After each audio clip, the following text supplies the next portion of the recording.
Boa noite. Que alegria estarmos juntos nessa celebração ao Deus Todo-Poderoso, um culto de adoração a Deus.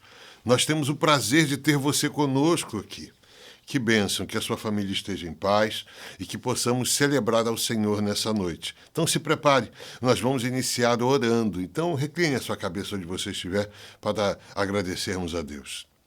Ó Pai, Tu és Deus maravilhoso, Deus cheio de graça e de misericórdia.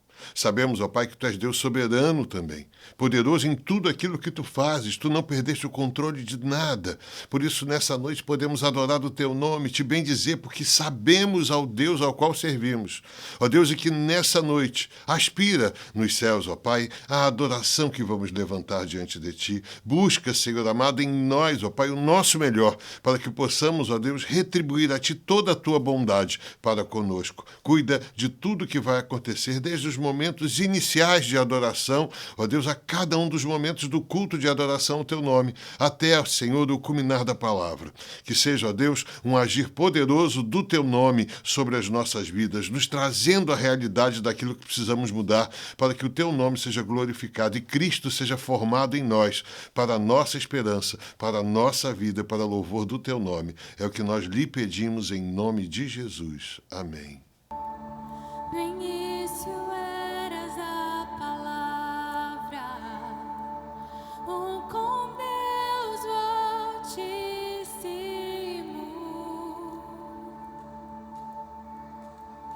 o mistério de Tua glória, Cristo em Ti se revelou.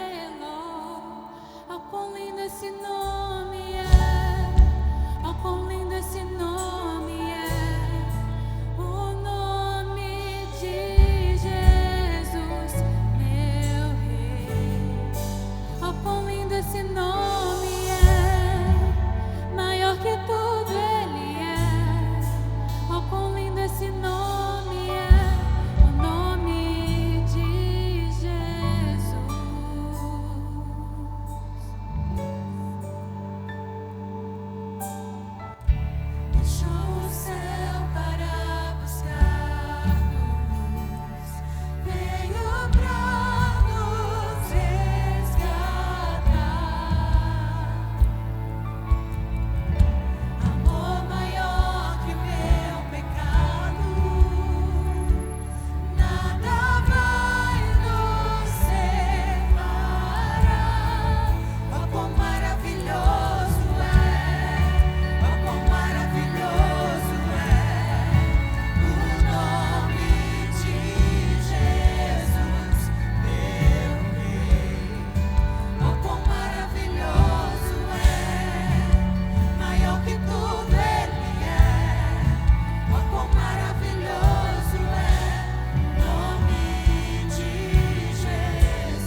coisa boa, podemos ler a palavra do Senhor e fazemos isso como introito bíblico. Então acompanhe na sua casa agora o introito dessa noite. Está em Lucas 2, versículos 11 a 14. Diz assim a palavra do Senhor: Hoje, na cidade de Davi, lhes nasceu o Salvador, que é Cristo, o Senhor. Isto lhe servirá de sinal. Encontrarão o bebê envolto em panos e deitado numa manjedoura. De repente, uma grande multidão do exército celestial apareceu com o anjo, louvando a Deus, dizendo: Glória a Deus nas alturas e paz na terra aos homens aos quais ele concede o seu favor.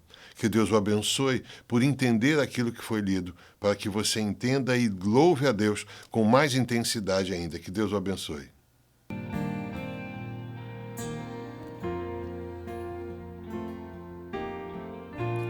Meu Jesus,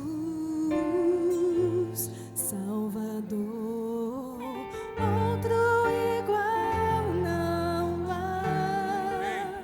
Todos os dias quero louvar as maravilhas de teu amor. Consolo, abrigo, força e refúgio ao Senhor, com todo o meu ser, com tudo que sou, sempre te adorar.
E agora continuaremos a adorar ao Senhor, bendizer o seu nome, com os nossos dízimos e ofertas, porque o Senhor nos é fiel. Primeiro, Ele deve ser, para que possamos trazer a Ele de volta aquilo que Ele tem nos dado. Então, aquilo que você vai trazer ao Senhor é porque Ele lhe deu primeiro. Pare para entender isso. Que bênção poder receber do Senhor e, com gratidão, trazer a Ele dízimos e ofertas. E olha as bênçãos que recaem sobre as nossas vidas. Malaquias 3,10 diz assim: tragam o dízimo todo ao depósito do templo, para que haja alimento em minha casa. Ponham-me à prova, diz o Senhor dos Exércitos, e vejam se eu não abrir comportas dos céus e derramar sobre vocês tantas bênçãos que nem terão onde guardá-las. Impedirei que pragas devorem suas colheitas, e as videiras nos campos não perderão o seu fruto, diz o Senhor dos Exércitos. Quanta bênção recai sobre a sua vida e sobre a minha vida, por confiarmos no Senhor e entregarmos a nossa vida financeira a Ele. Quando eu entrego a minha vida financeira ao Senhor, eu digo para Ele: Senhor, eu confio em Ti plenamente na minha vida financeira. Então, que seja uma bênção, que você possa entender isso e hoje louvar e bendizer o Senhor com o seu dízimo, com testemunho daquilo que Deus tem abençoado a sua vida. Nós temos hoje escritos aqui na tela o QR Code, também temos os dados bancários e você pode fazer por Pix também. É só você digitar igrejabatistaDoCalhau@gmail.com. Já é o suficiente para que você possa fazer o Pix do seu dízimo ou da sua oferta. Que Deus abençoe você. Vamos orar agora? Ó Deus, obrigado, Senhor, pela fidelidade do teu povo, por tudo aquilo que tu tens feito às nossas vidas. Nós não fazemos nada além de te trazer de volta aquilo que tu tens nos dado. Por isso, ó Deus, clamamos a tua bênção sobre aqueles que hoje trazem dízimos e ofertas à tua casa, depositando-os ao banco. Abençoa, Senhor amado, as suas vidas. Faz com que a sua despensa seja cheia, mas faz mais do que isso, Pai. Abençoa-os a ponto de poderem abençoar outras pessoas com a liberalidade que só o teu Espírito pode nos dar. Ó Deus, louvamos o teu nome por tudo aquilo que nós vamos fazer, porque sabemos que tu estás no comando da tua igreja e nós somos a tua igreja, Igreja Batista do Calhau, que louvamos, bendizemos e adoramos o teu nome e queremos estar, ó Deus, exatamente onde tu queres, fazendo a tua obra, glorificando o teu nome. Por isso, nos abençoe. É o que eu lhe peço em nome de Jesus. Amém.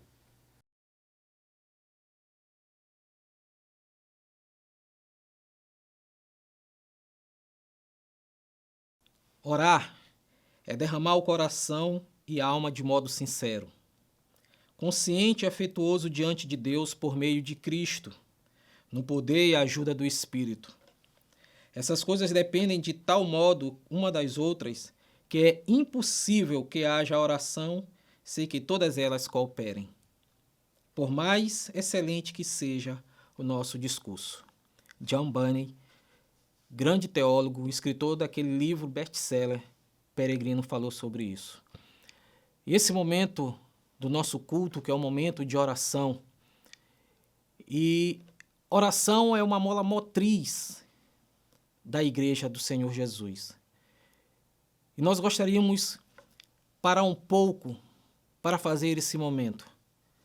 Mas antes, na Sagrada Escritura, em 1 Tessalonicenses capítulo 5, versículo 16 e 17, 17 e 18, diz o seguinte: orem sem cessar, em tudo dei graças, porque esta é a vontade de Deus para vocês em Cristo Jesus.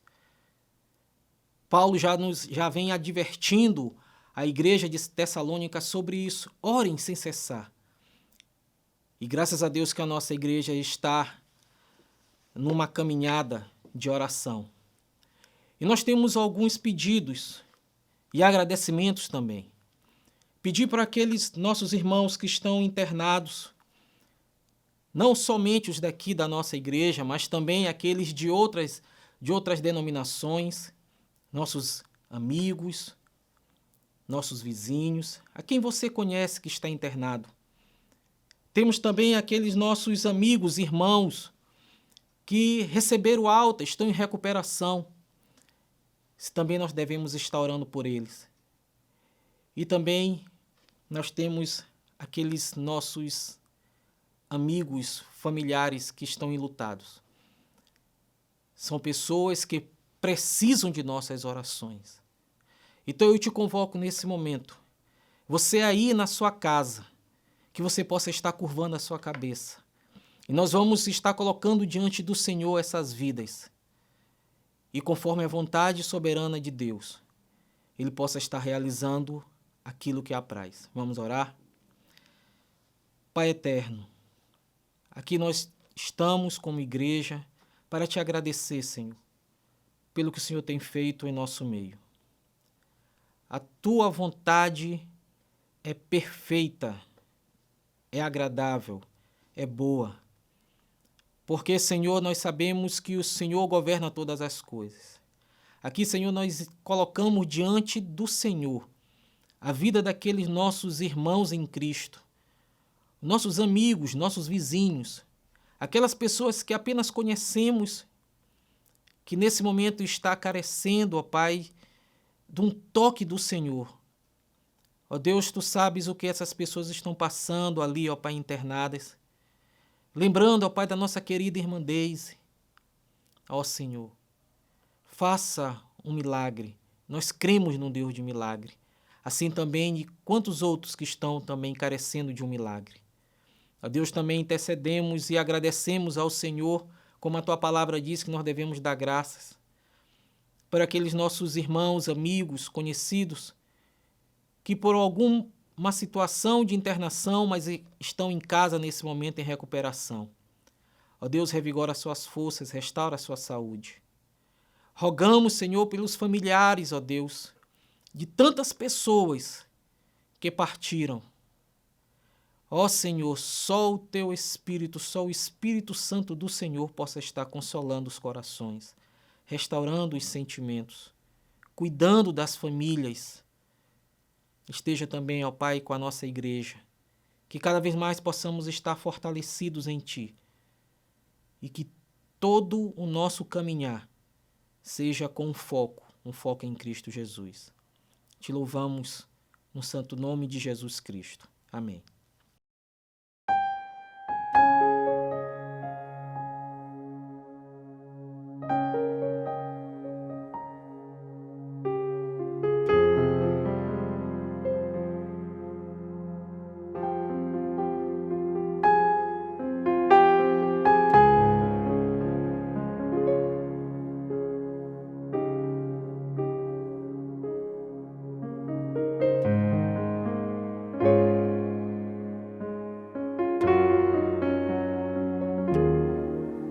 Quando eu tenho sede de Ti, eu dobro os joelhos. Quando eu penso em desistir, eu dobro os joelhos. Eu deixo pra trás o que sou e clamo ao Cordeiro. Preciso de Ti. Preciso de Ti. Quando não há mais chances pra mim, eu dobro os joelhos. Se o fardo é pesado demais, eu dobro os joelhos. Pois sei que Tu és Deus fiel, Deus presente, Emmanuel. És Deus de promessas que não falhará. Se o sol cair, eu vou confiar em Ti. Se os montes desabarem, eu vou confiar em Ti. E no meio da batalha eu vou confiar em Ti. Pois Tu és meu Deus, meu Salvador, rocha inabalável,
Louvado seja o nome do Senhor, meus amados irmãos.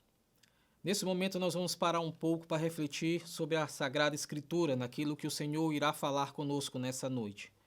E desde já eu peço a você que abra sua Bíblia. No primeiro livro de Timóteo, capítulo 2, nós vamos ler do verso 1 até o verso 7. 1 Timóteo, capítulo 2, do versículo 1 até o versículo 7. Acompanhe comigo essa leitura.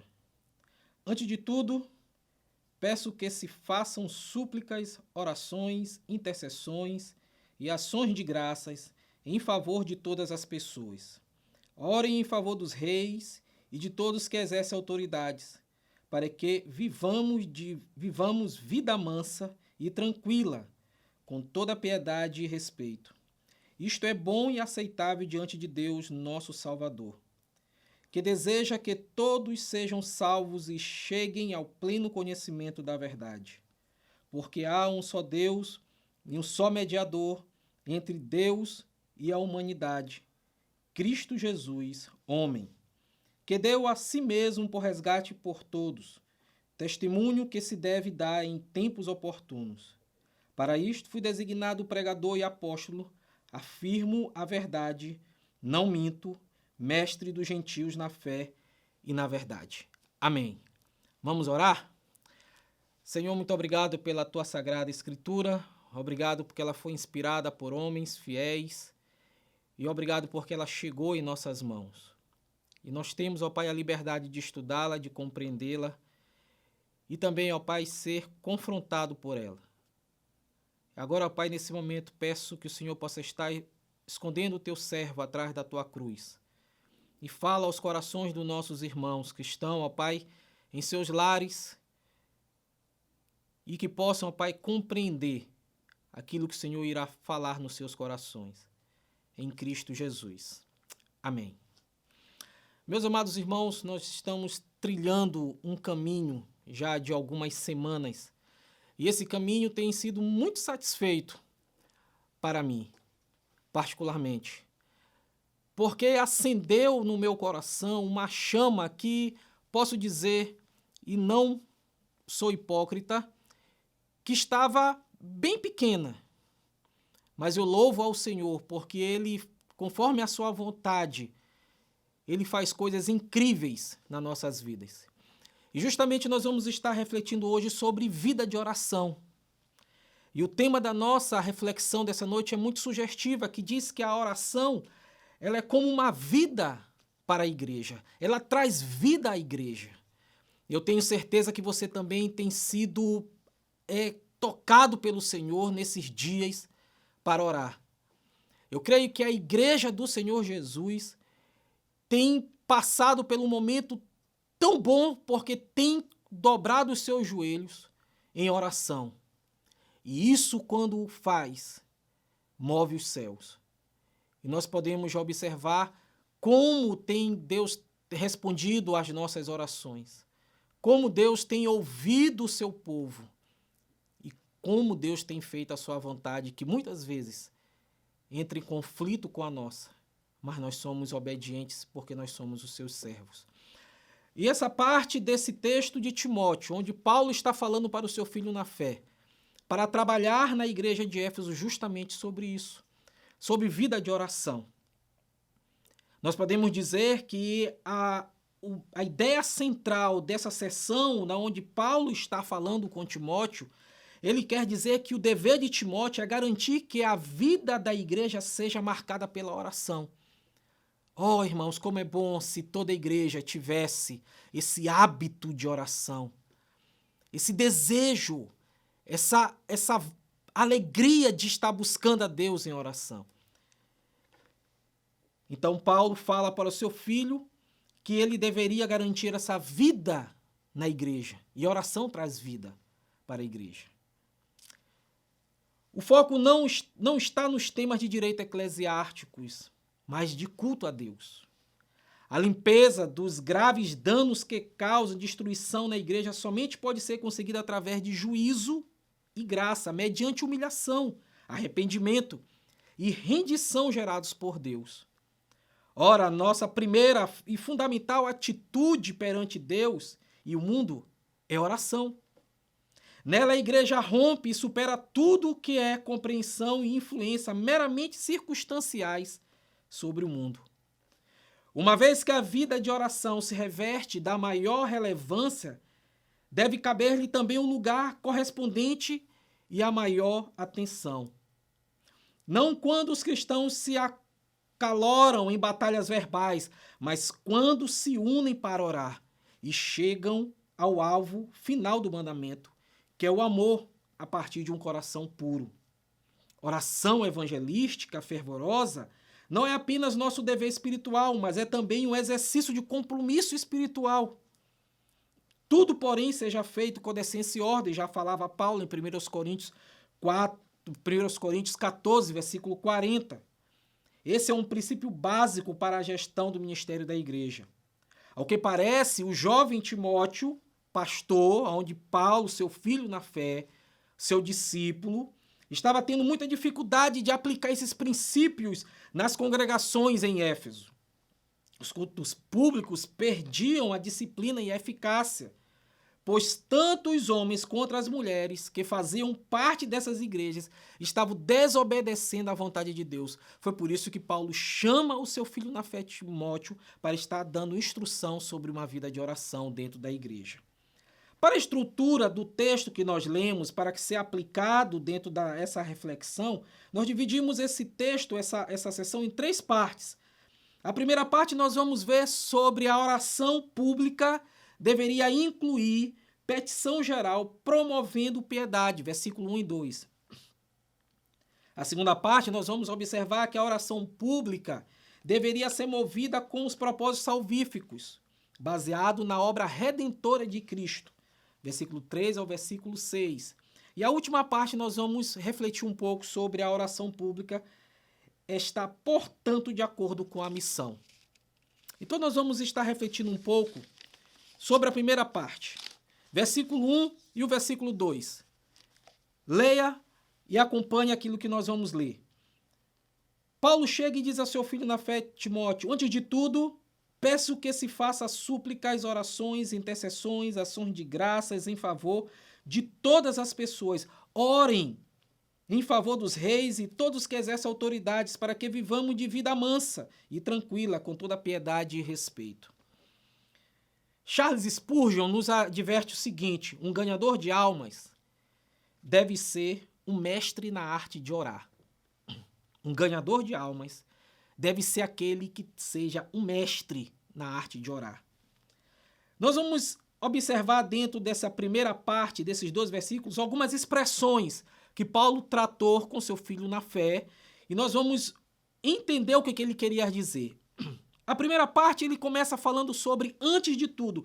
Parece que ele chama seu filho, está chamando o Timóteo, puxando ele para ter uma atenção maior. Ele diz antes de tudo. Ele quer dizer que a oração é prioritária no culto público, é primazia. Em primeiro lugar, chamar o culto público tem que se iniciar com a oração. É triste de ver como a oração tem perdido seus espaços em nossas igrejas. Infelizmente, a oração tem perdido, a oração tem ficado de lado. É tão triste isso. Não apenas em nossas reuniões de oração, ela perdeu espaço também dentro dos cultos. Ela tem deixado de ser aquela parte principal aonde nós vamos estar mais próximo em conversa com o nosso Deus, em segundo plano. Aqui Paulo ele vai falar em mais ou menos 7 substantivos dentro da língua grega para oração, mas ele reserva aqui apenas 4. 4 nós vamos observar. Primeiro, ele diz que devemos estar fazendo em súplicas. E súplica dá uma ideia de apresentar um pedido por uma necessidade que sentimos. Há umas semanas atrás, a nossa igreja passou alguns momentos de grande temor em relação à saúde da nossa querida irmã Deise. Nós fizemos alguns momentos de sala de oração breve, online, Algumas nós reunimos 28 pessoas, a outra nós reunimos em torno de 60 pessoas, onde nós suplicamos, ou seja, aquela necessidade que estava no nosso coração foi colocada nas mãos do nosso Deus. Nós entregamos ao nosso Deus. A outra parte que Paulo trata é sobre orações, é um termo mais comum usado para essa atividade, que enfatiza o caráter sagrado. A oração, meus irmãos, é um ato de adoração, não apenas a expressão de desejos e necessidades. Faz parte também do ato de adoração. Isso me reporta a um culto, a uma pregação do nosso querido maestro Pedro, quando ele falou sobre esse termo de adoração. Isso faz parte, isso tudo faz parte do culto. Então não tem como nós desvincularmos a oração ou então não dar crédito a esta parte que é essencial também no nosso culto. Devemos nos dirigir a Deus com um coração reverente. Outro termo que Paulo usa aqui é sobre intercessões e petições. O significado básico sobre isso é se aproximar mais de Deus, se aproximar mais e confiar mais em Deus. Quando nós intercedemos, quando nós pedimos a Deus, nós estamos cada vez mais próximo dele. Nós desfrutamos de uma comunhão com Deus e confiamos nele. A outra parte que Paulo fala sobre oração é sobre ações de graças. Ainda há pouco nós estávamos no nosso momento de oração, como é de praxe todo culto nosso, e foi lido um texto justamente que o apóstolo Paulo está falando àquela igreja em Tessalônica que deveriam orar sem cessar e dar graça por tudo. E ações de graça também faz parte da adoração e da oração. Nós não damos graças apenas pelas orações respondidas, ou então para aquelas orações que nós queríamos, que nós estamos querendo ser respondido. Não. Mas também por quem Deus é e por aquilo que Ele faz por nós, por sua graça. Entender que tudo aquilo que Ele faz por nós é porque é extremamente conforme a sua soberana vontade. E entender que isso faz parte da nossa vida e Ele nos ama. E Ele nos ama. Meus amados irmãos, outra expressão que Paulo traz sobre dentro desse versículo é sobre que nós devemos orar por todos os homens, por todas as pessoas. E ele deixa claro que nenhuma pessoa dessas terras nenhuma pessoa na terra está fora da esfera da influência da oração feita com fé. Nenhum momento a Bíblia cita que a gente tem que orar por morto, mas nós devemos justamente orar por pessoas, aqueles que estão precisando, aqueles que estão necessitando, e nós estamos vivendo um momento tão difícil no mundo, de tantas pessoas que estão precisando, de tantas pessoas que estão suplicando, de tantas pessoas que estão perdendo seus entes queridos. E quantas vezes nós estamos parando para orar? E aqui a Bíblia vai trazer sobre isso, que nós devemos orar pelas pessoas, orar por todos os homens. Paulo exorta a igreja a orar especificamente pelas autoridades. No versículo 2 ele fala sobre isso. Na época, o perverso imperador Nero ocupava o trono, no entanto, os cristãos deveriam estar orando por ele.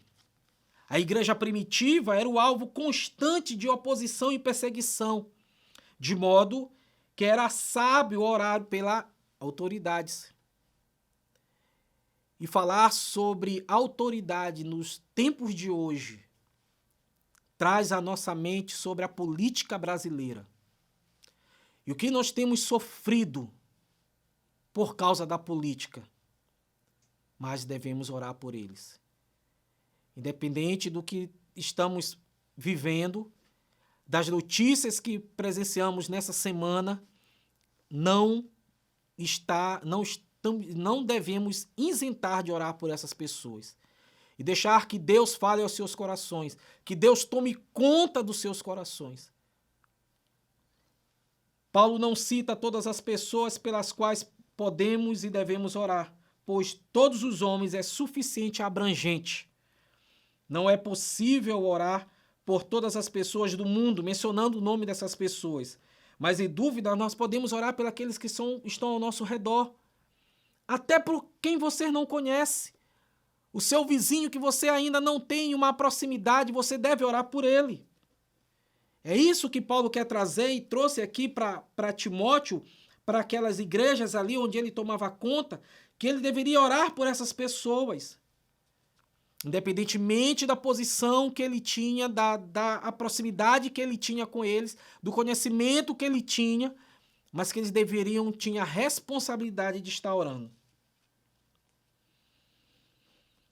A segunda parte, dentro da nossa reflexão, nós podemos observar a oração pública deveria ser motivada com os propósitos salvíficos, baseado numa obra redentora de Cristo.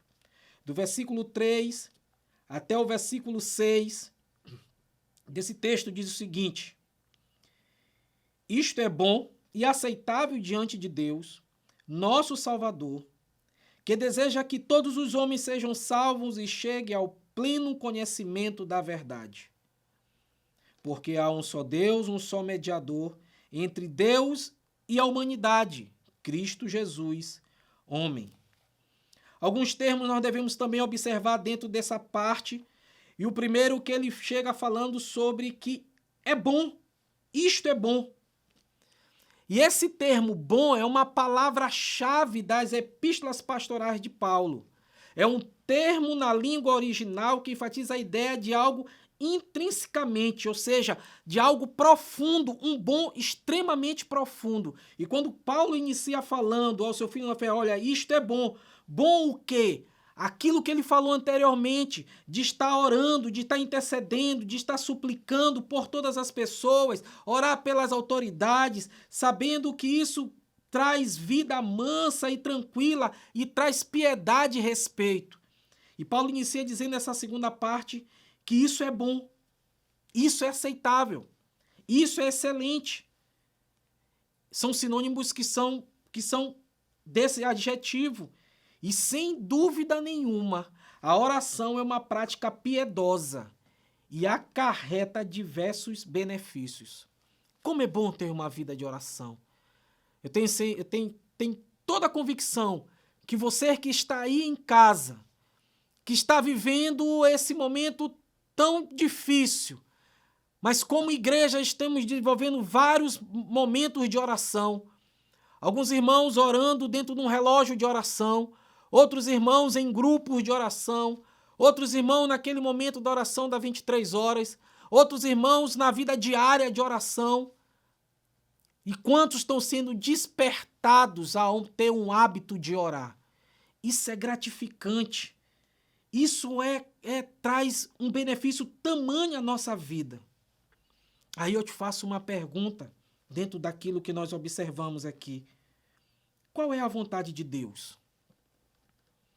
Qual é a vontade de Deus? Dentre outras coisas, é a salvação dos perdidos. Olha o que Paulo diz no versículo 4. Que deseja que todos sejam salvos e cheguem ao pleno conhecimento da verdade. Essa é a vontade de Deus. Nós podemos orar por todos os homens. Por Deus deseja que todos eles sejam salvos por meio da fé em Cristo Jesus. Deus amou o mundo inteiro, já diz João, capítulo 3, versículo 16. E Cristo morreu pelo mundo inteiro, como diz em 1 João 2, 4, 14. Jesus morreu na cruz para atrair todos a si mesmo, como diz João 12, 32. Era necessidade, esse foi o alvo. A morte de Cristo na cruz não foi especificamente apenas pelo um ato, mas ele tinha um objetivo de atrair as pessoas. Ele se fez pecado por esses pecadores, por nós. E por tantos quantos estão espalhados que ainda, infelizmente, ainda não conhecem a verdadeira mensagem do Evangelho. Se Deus não deseja que nenhuma pessoa pereça, por que há tantos perdidos? Isso pode ser uma pergunta que possa surgir na sua mente. Então, por que ele que essas pessoas ainda, ele não deseja que ninguém pereça, por que há tantos perdidos? Porque uma coisa interessante que você deve observar no final do versículo 4, porque a salvação depende do pleno conhecimento da verdade. Nem todos já ouviram a verdade do Evangelho, e muitos que já ouviram já rejeitaram.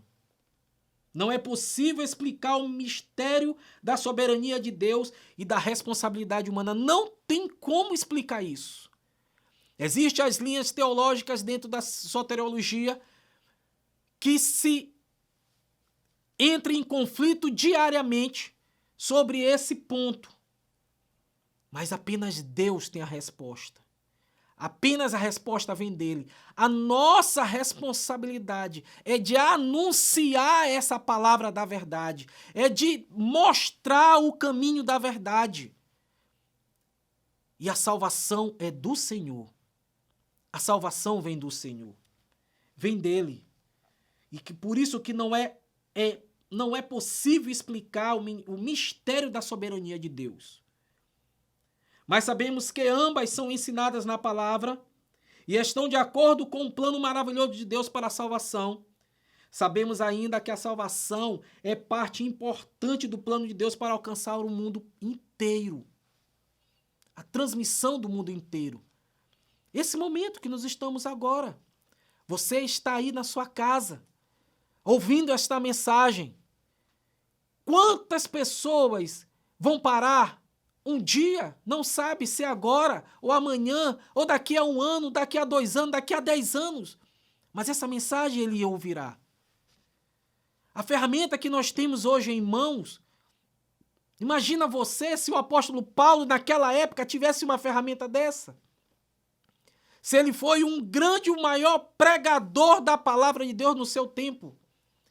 E se nós colocarmos isso na nossa mente, há tantas ferramentas de proclamação do Evangelho. Quanto tempo passamos parado, perdendo tempo em redes sociais, sem proclamar o Evangelho. E eu te faço um desafio. Depois que terminarmos o nosso culto, fale de Jesus para alguém através da mídia social. Fale, manda um versículo bíblico para quem do sua lista de amigos, de contato, que ainda não são cristãos, que carecem da graça de Cristo, assim que um dia você careceu e ele te alcançou, e fale de Cristo. Porque nós sabemos que isso faz parte. E a oração é pleno conhecimento, faz parte importante do plano de Deus para salvar os perdidos. Nós temos a responsabilidade de orar pelas almas perdidas, como diz em Romanos 10, versículo 1, e de nos colocarmos à disposição para compartilhar o Evangelho. Nós temos essa responsabilidade de fazer isso. Aí eu te pergunto, como é que está a sua responsabilidade? Como é que você tem exercido a sua responsabilidade? Meus irmãos, muitos cristãos percebem que a oração fundamenta-se na obra de Jesus Cristo, nosso Salvador e mediador. Como Deus homem, Jesus Cristo é o mediador perfeito entre o Deus Santo e os seus filhos imperfeitos. Só Ele pode fazer a obra. Uma vez que existe somente um Deus, precisamos apenas de um só mediador, que é Jesus Cristo.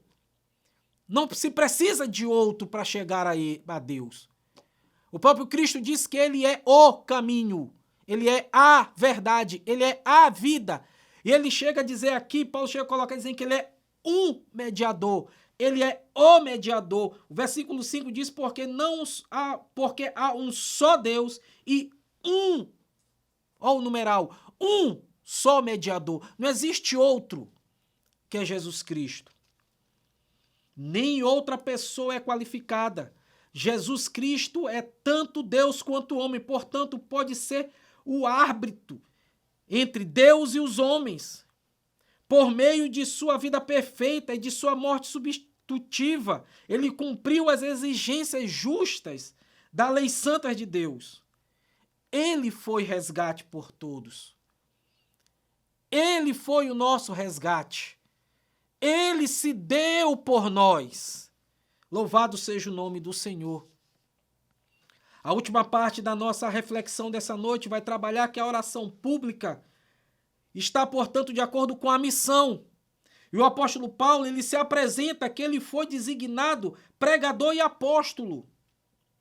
Afirma a verdade, não minto. Mestre dos gentios na fé e na verdade. Ele mesmo se apresenta. Depois de ter falado tudo isso para seu filho na fé, ele mesmo se apresenta e dizer que ele foi designado como um pregador, como um anunciador das Escrituras, da verdade de Cristo e como um grande apóstolo. Meus irmãos, por ter Cristo morrido por todos, a oração deve e pode valer para todos os seres humanos. Contudo, não apenas a oração, mas a obediência dela surgida deve levar a que se passe a boa nova diante do mundo inteiro. E ao falar de redenção que foi realizada por Cristo, Paulo sempre combina isso com a sua vocação pessoal. Ele mesmo combina, como pregador, toda afirmação acerca da salvação chega a uma abstração sem credibilidade quando ela não transforma a pessoa que se fala em mensageiro da salvação em arauto. Por isso é que Paulo, ele mesmo se apresenta. Ele tinha um prazer de se apresentar àquelas pessoas como apóstolo, como pregador, como está anunciando, como missionário. Ele tinha o prazer. Ah, meus queridos, como nós estamos vivendo em um tempo difícil. Enquanto Paulo, naquela época, tinha o prazer de se apresentar e dizer que eu sou pregador e apóstolo, nós estamos vivendo em uma sociedade cristã, enquanto muitos têm desprazer de se apresentar como cristãos, porque isso pode chocar a sociedade, o meio que ele está inserido, para que ele não venha a ser jogado de canto da seu grupo de amigos, para que ele não perca a companhia dos seus amigos e ele se oculta de informar o que realmente ele é. É triste isso. É muito triste quando isso acontece. E Paulo aqui não. Paulo, ele mesmo se autodesigna como sendo um pregador do Evangelho. Porque ele foi transformado pelo Evangelho. E quantos de nós já fomos transformados por esse Evangelho? O que custa as pessoas nos conhecer como verdadeiros arautos, proclamadores dessa palavra? Em nome de Cristo, pois rogamos que vos reconcilieis com Deus. Não foi ele mesmo que se transformou nisso. Ele foi instruído para anunciar o testemunho como arauto, apóstolo e mestre. Além disso, não apenas para Israel, mas para todos os povos.